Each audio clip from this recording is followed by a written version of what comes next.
Hi guys, and welcome to the prison series. This is episode 2.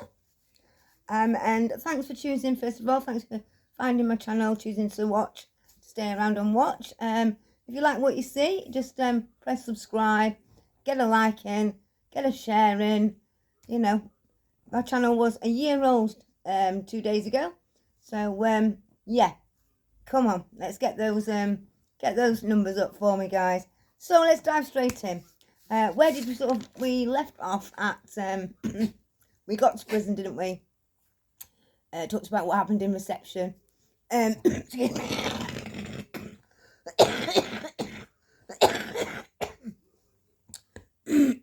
Talked about what happened in reception. Took you right through to the first night centre. So we're going to just briefly to give you a quick rundown on what your day would be in there.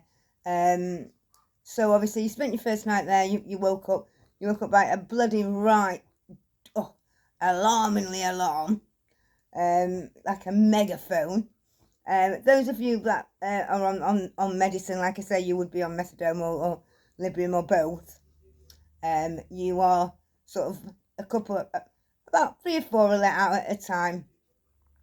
You go to the end on the landing and you go to a hatch where you get your medicine, and that's every morning, just once a day in the morning.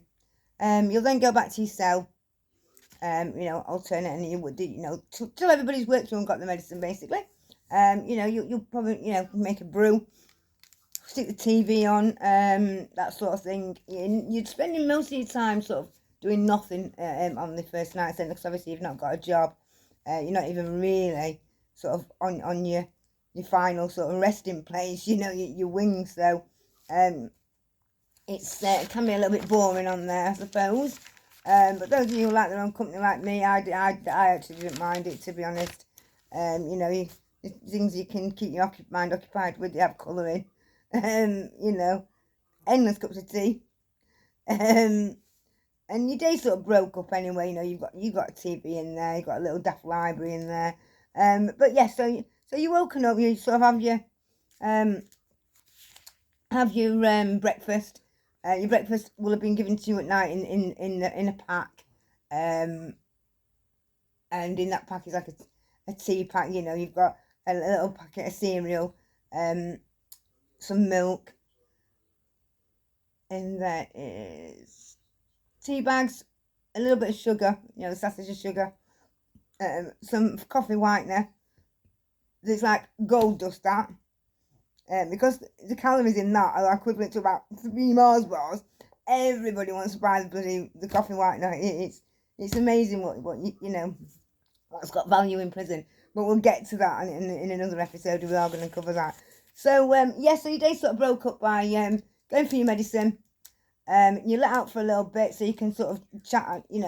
That's I think that's about around 11ish, something like that. And then you're back in, and then you let out for your dinner. On the first night centre, you do have to leave this little wing and go to a dining hall, which dining hall is just for this first night centre. So you're not going to be bombarded, with people. It's not like the hustle and bustle of the main, dinner hall atmosphere, really. So you go get your dinner, eat your dinner there, come back, you're locked up, and it's much just that, really. All day till you finally locked up. I think it's around probably about 7 o'clock, and that's basically it, really. Day starts over again. Like I said, there's not really much to do on there, really. It's just a case of getting to know the prison and what's available to you, really.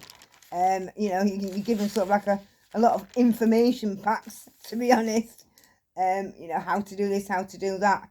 Now the things that are available to you as a prisoner in there, you've got access to healthcare, doctors, sexual health, a dentist, the drug place who prescribes you your methadone. You're entitled to 3 letters home, phone calls, obviously, library, gym, hairdressers, the charity shelter who deal with homelessness. They are in prison, work in prison. Well, they do in Newhall anyway.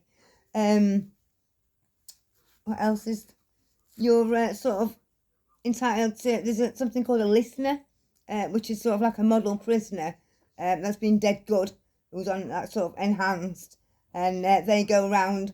If you don't want to talk to screws, so to speak, you can sort of request a listener, and they sort of come round and and listen to, if you're a bit scared or you're just a bit lonely or you just want to talk, you can ask to see them.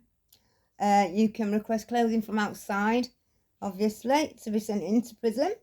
You can, if you sort of come in and you haven't got anything and you haven't got anybody on that side who to send clothing. I mean, I didn't. You can request clothes from the prison, and the prison sort it out, and you put a little app in and tell what it is that you're lacking in, and they give them you. You've obviously got access to showers. You've got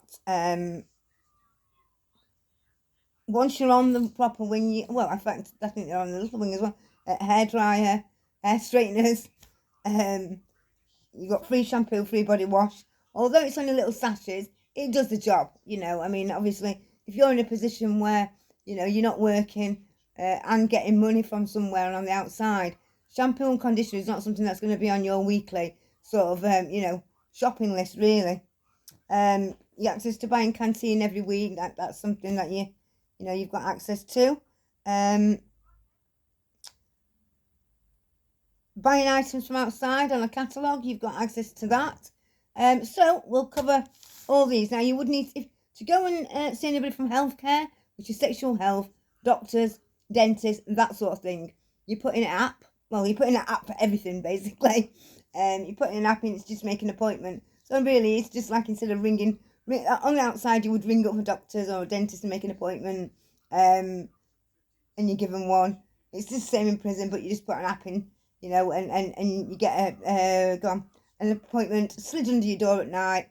So you sort of like get it at night when you're on lockdown, in lock up in your cell, and it tells you what time you've got to be there for the next day. Whether you're going to be leaving straight from your wing, or if you're at work when it comes to that point, or you're in education, as further down the line once you've done your induction, you will just leave wherever you are at that moment. You will leave and you go and show the the screw on the wing, or the in the health in the education department, or your boss, so to speak, at work, and you show them this piece of paper, and you leave and you go and you come back, really. It's almost like a little mini booklet. Butlins, I always joke about it, and it is. It's like a little community almost. You just can't walk off when you want. You walk freely to sort of these appointments alone, and everything like that. Let's have a look. Your gym. You wouldn't really put an app in to go to the gym while you're on this first night centre. You sort of can start using that and the main library once you get over to you're settling in sort of bit. Same with the hairdressers, really. Again, an app. The listener, you can just request them. To just tell a member of staff that's what you want. Clothing, you can do that again. That's an app. That's straight away. Sooner the better, really. If you need to ask for clothes from the prison system, again, just do that straight away, because obviously you've got that many people who are in that same boat. Just get the app whacked straight in if you know you're going to need it. Showers, there's always access to showers, obviously. They're not in your cell. They are they're on the wing, but they're not sort of in your cell. It's not ensuite, It's much like showers like in a swimming bath at school. On the outside, in a gym, or showers in a PE block at school. Yeah, they're very much like that. There's ones where you can all just stand in a row and chat, or if you feel a bit, not scared, but don't want uncomfortable, and you go, you've got one with doors and stuff, the cubicles. So they're the showers. And to go in the shower, you take your wash bag in. You're given a wash bag like what you put your washing in, and it gets washed on laundry day. But you just take that in with a towel and your shampoo, whatever you're washing your body with, obviously that sort of thing. Your flip flops up if and sort of you change your clothes, etc. And off you go really. Showers wise, you sort of do that when it's association. So you do have to sort of, you can't just say, oh, I want a shower now. Part of the time when you sort of at the end of the day where you get out for your final sort of association, that's when you would sort of go in the shower really. So yeah, you do use showers then. At the start of the block, especially in Newhall where I was, there's a hairdryer and there's hair straighteners. You can't take them to yourself. You have to sit and do it there, but they are available and they're always available. Obviously you've got to wait if somebody's using them, obviously. Let's have a look. Like I say, shampoo and shampoo and body wash are always available. They're sort of like in this store cupboard, and in there are things like tea bags. You're welcome, have them Tampax for when you're on your period. Because obviously as you get healthier, if you're in an addiction, your periods are going to come back, aren't they? So Tampax are always available. So many people have so many Tampax. I think for the fact that the paper that they're wrapped in, you use that as Rizzler when you run out. There's all these tricks, and I will do a little episode of that as well. Canteen is just once a week. You sort of get a shopping list on what the canteen actually sells, and how much it is, and you put a tick what you want and you add it up, and that gets delivered once a week. What else is available, did I say? Buying things from the outside. I didn't do that. I wasn't in there long enough. But it's they use the M&M Direct, which is like a sports catalogue, and you can buy things from there, and you pay weekly, and obviously somebody sends you them. Spending wise, you do have unlimited. You're allowed to spend. I'm not exactly sure, so I'm not going to give any wrong information out, but obviously you're allowed to spend your wages that you earn. When you're on remand, you could spend £1,000 if you wanted to, but once you are committed, sounds like you're going to mental home, doesn't it? Once you've been sentenced and you're officially a prisoner. Miles, stop licking your feet, please. Miles. Then it's considerably less that you are allowed to spend. Right, let's have a look what else I wanted to note down. I think keeping in touch with family is very, very, very important if you can. I know obviously due to sort of addiction and issues that brings on the out, you do sort of lose contact with your family, don't you? And some do turn your back on people, unfortunately, and bridges need to be built. I think people seem to build bridges when they're in prison because you've got time to reflect. You've got time to stop it, Miles. I'm sick of him with his bloody feet. Come on. I think that's sort of why it is. You've got time to sort of to think and reflect on what you've done, and maybe you've not done anything. It's them, and you just want to explain. But I think it's very important to sort of keep in touch, with sort of phone calls and letters. You can write as many letters as you want, but you do only get 2 free ones. They will pay the postage. Phone calls, you can make them as long as you've got money on your phone card. It's not actually a card, it's like a pin now.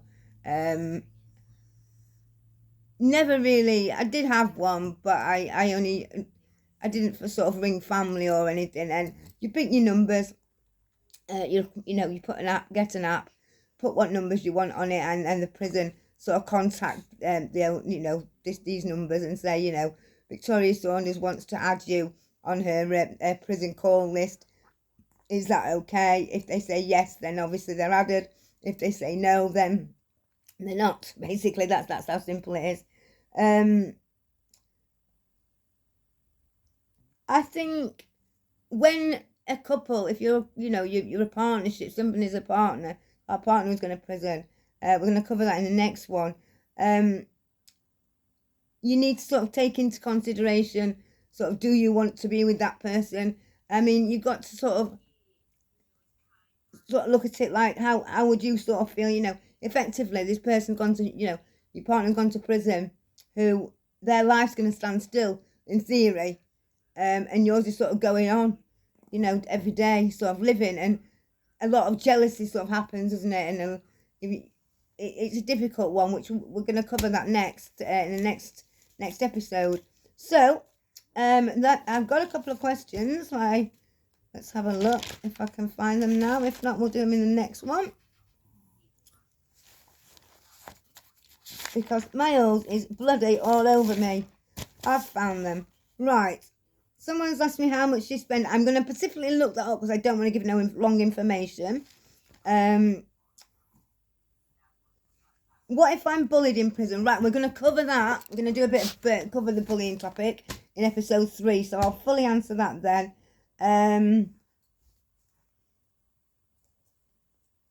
What's the food like? The food is very much like hospital food. Some people like it, some people don't. I don't actually mind it. You know, you not just get what you're given. It's a menu that comes through your door, and you pick what you want, your main and you know your dessert, and what sandwich you want for tea. Because in Newhall you have like your cereal in the morning. If you've not eaten it the night bleeding before, your main hot meal is at dinner time, and at tea time you will have like a sandwich, a bag of crisps, a chocolate bar, and some juice. But again, you pick what sandwich you want. So you're only going to get what you picked, really.